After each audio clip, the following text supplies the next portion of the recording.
How you feel, Mike? Awesome, dude. Welcome back to the Anabolic Network channel.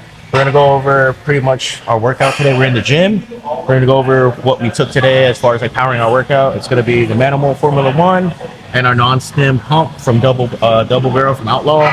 And we're pretty much gonna go over our shoulder workout and the before and the after, the effects of the pre-workout, and pretty much go over a couple workouts that we can help you guys with for shoulders. For anybody that's looking for tips and tricks for building your shoulders, hitting your rear delts, hitting your side delts, front delts, all of that. Buddy? Yeah, no, I'm excited. We're gonna go ahead and get started, guys. We're gonna do some things. We're gonna explain what movements we're doing, how many sets, how many reps, why we're doing certain things, and articulating like what exact part of the shoulder and head that we're focused on, so you can bring out a more depth and a fuller looking shoulder. All right, guys, so the first thing I'm doing is I'm going to do, I guess, like a reverse seated rear delt pull down. It's going to be focusing on this muscle right back here. Mike, you want to show them where the rear delt is? Right here. And you want to pay attention to my form on this. I'm going to be at a good angle, and I'm going to be pulling the bar to my eyebrow level, and I'm going to be pulling as much as I can with the elbow. Not pulling with my forearms, pulling with the elbow to make sure it contracts on the rear delt. If you watch his movement too, he's not using momentum. He's controlling the whole movement throughout the workout. I don't really focus on going super heavy on these ancillary lifts because it's more detail work. I'm trying to hit small heads of the shoulder instead of just pushing heavy and engaging the whole shoulder. I want to make sure I'm isolating just on the rear delt, pulling with good form. This is just a warm-up. I'm going to do 12 to 15 reps here, 3 sets, and I'm going to go and do a shoulder rotator cuff exercise to warm that up before we get into some heavier movements. So the second part of that superset with the rear delt pull down is going to be just like a fly, real lightweight, just to open up the shoulder rotator cuff a little bit and make sure I get that warm and loose before we get into the heavier movements. It doesn't have to be super heavy. Just want to make sure that that shoulder cuff is loose and warm. That's going to help us a lot more as we get through this with moving the heavier weights for the later movements. Next superset I'm going to hit is I'm going to hit some rear delt dumbbell flies with some lateral raises. One of the things I'm doing is I'm pulling hard still with my elbows to keep tension on the rear delt. And when I go into the lateral raises, I'm not lifting straight out to the side. I'm slightly in front. My arms are bent with my wrist staying below the elbow, still pulling hard on the elbow to keep tension on the delt. You can see here, elbows above the wrist, just slightly. Boom. Putting a lot of tension on that elbow pull. Nasty pump, nasty pump. Woo. I'm gonna backdoor my shoulder press with some more lateral raises. Do as many lateral raises as I can. They bring out so much definition and structure in the shoulder. The next superset I'm gonna do is all front delt focused. When I was younger, I really neglected my front delts. And then when I finally did start training them, I thought the only way to induce the growth would be super heavy. I did do my time with some super heavy weights. Now I keep it somewhat light and just try to keep as much tension as I can and focus I can on that front delt. A lot of people just overlook this front muscle group, but doing this really pulls in that entire round, full shoulder concept. A lot of people, they're not happy with some of their shoulder development. It's because they just neglect hitting all 3 heads. This is just, this is the third movement since the warm-up set, and each movement has focused on a different head, giving it its own isolated movement to promote growth for that muscle head. All right, guys, next thing I'm hitting isn't going to be a superset. It's going to be more of a volume set, and it's just going to be lateral raises on this lateral machine right here, seated laterals.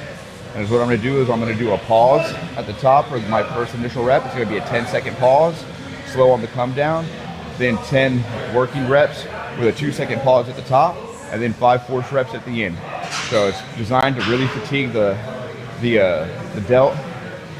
The reason I'm doing all this detail work first is because I really want to make sure I'm giving a lot of attention and focus to the smaller heads to bring them each out individually, make them each individually pop, and then I'll hit the heavier movements at the end, which is going to fatigue the entire shoulder together.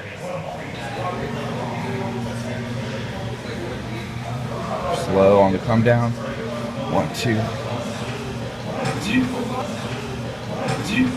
Towards the end of Buddy's set right there, he started doing quarter reps.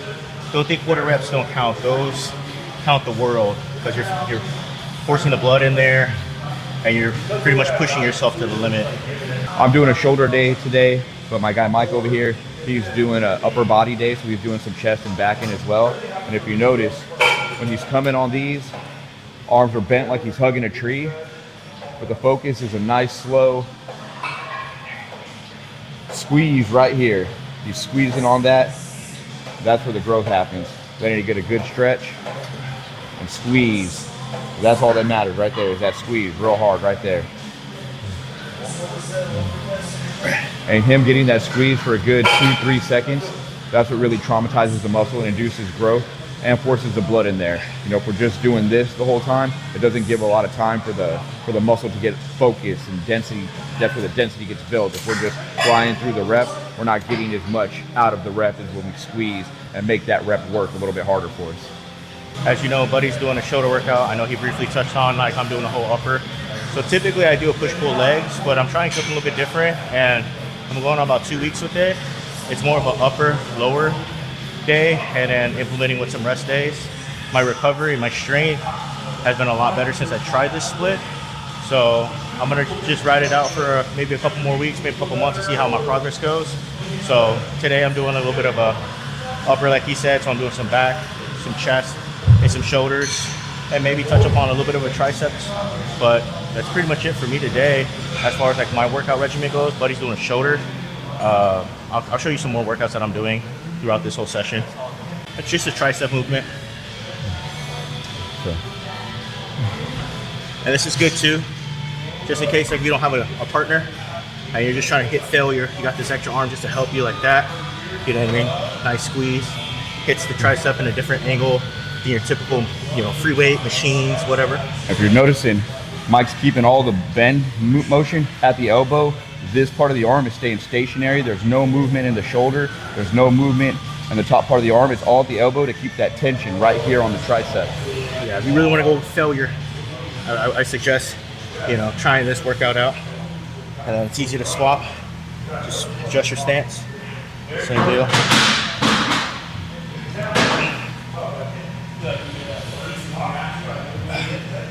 And you notice Mike doesn't have this thing loaded up with a bunch of heavy weight. You know, he's not doing 100 pounds. He's keeping it light.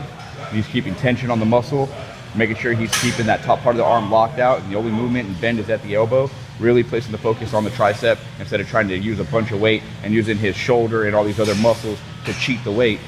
Lightweight and controlled movements promotes better size.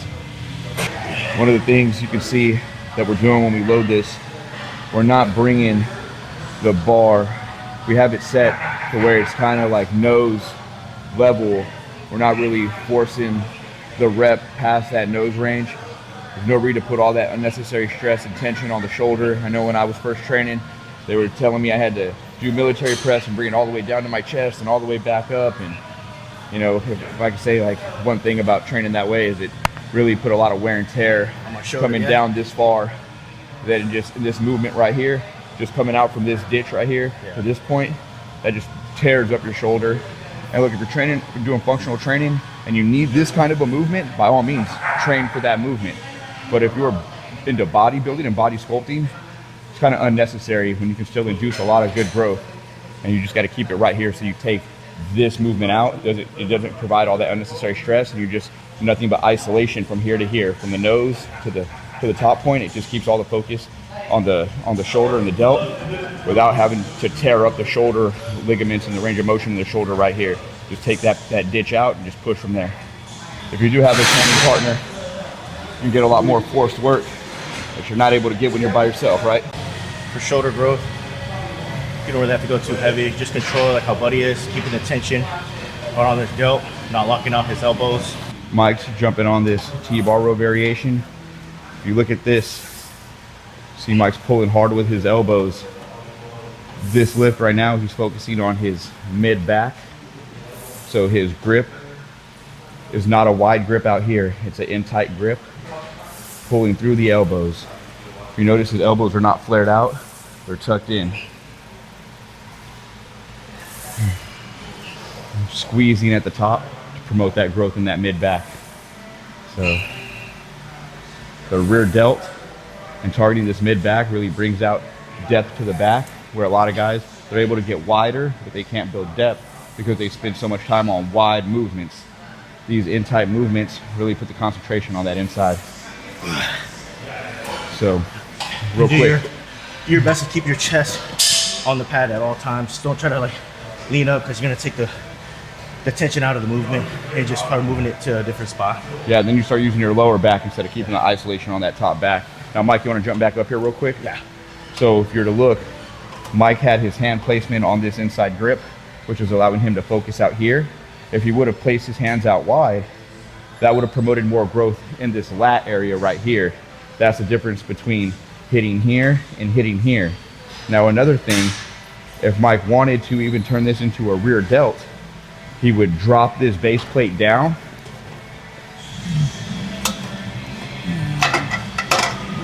He would drop this base plate down. So now that his chest is lower, same hand position for the lat, but now the focus is up here and it turns into a rear delt row as opposed to a lat row. So many different things you can do, but angles and placement matter. On this one machine, he's able to hit his rear delts, his mid back, and his lats, all by hand placement and height adjustment. So be mindful, making sure you're thinking about what you're training and what you're hitting while you're doing it. At this point, guys, I'm already nearing the end of my training session. Shoulders are pretty fatigued. Did a lot of detail work on all the smaller heads. Got those presses in the end. Now to wrap it up, I'm gonna do some upright rows, some wide grip upright rows. Focus on the rear delt, really pulling hard with those elbows with some single arm shrugs. I'm gonna do it all here on the Smith machine. And then I'll backdoor both of those with some hanging leg raises. I like hanging leg raises because it really elongates the abs, stretches them out. And I like a tighter, like, you know, I like that curve appeal of a six pack, right? So doing those hanging leg raises is really what helps bring out my six pack definition. Really quick, guys, just want to give a thank you to the Muscle Factory. They always welcome us with open arms to come and shoot me content in here. Any promotions, they've always been real supportive. We've been training here for a decade. Gym culture is real. It's one of the premier bodybuilding gyms in San Antonio. And it's nothing but positivity and positive reinforcement. And a place filled with multiple IFBB pros. One of the best places to be in the city. You should come check them out. Me and Mike wrapping up our workout. Pretty much finished for the day. The reality is that wasn't like a crazy 2-hour session. We were able to get a lot of work done. About 45 minutes to an hour. You know, stay on your training, stay consistent. Don't take too many rest times. Try to chase that volume and that pump. Real quick, I'm gonna go ahead and peel off my shirt. So we talked a lot about how muscles coincide with other muscles, push movements, pull movements. Even though I did shoulders today, it still ties into a lot of other muscle groups. We're gonna show you real quick how some of the shoulders tie into the chest and the tricep for your push movements. Also how the shoulder, the front delt ties into the chest, the rear delt ties into the back, and how it accentuates different parts of those muscle groups.